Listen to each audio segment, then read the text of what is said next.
New at 5, it's International Women's Day. Here in Springfield, women involved in the construction industry donated their time to help Habitat for Humanity. The nonprofit group builds affordable housing. Joe Hickman visited with those volunteers.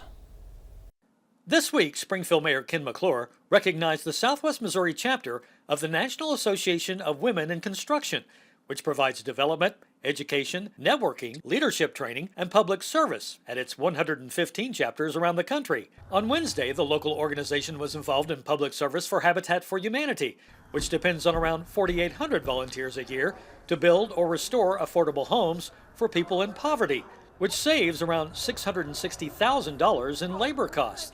This home is being restored for a single mom.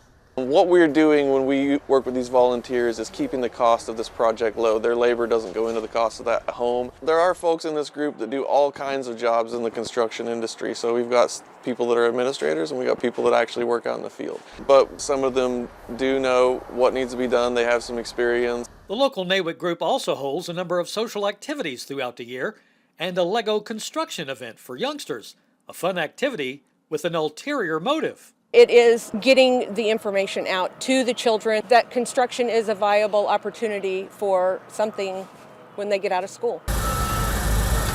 And considering the male-dominated construction industry faces the same problems as the rest of society. Across the country, there's a labor shortage. One way to combat that is to diversify. So women is a very good option to bring into construction and any industry, really. But of its 29 current members, the local Women in Construction group has few women who actually work in the trade. And when asked if the bigger challenge was getting more women to consider actual on-the-job construction careers or helping women break through the glass ceiling in construction management, with our current membership, it's more of just trying to create comfort and awareness of women in the industry, period. Working in a man's world, so to speak. Reporting for KY3, I'm Joe Hickman.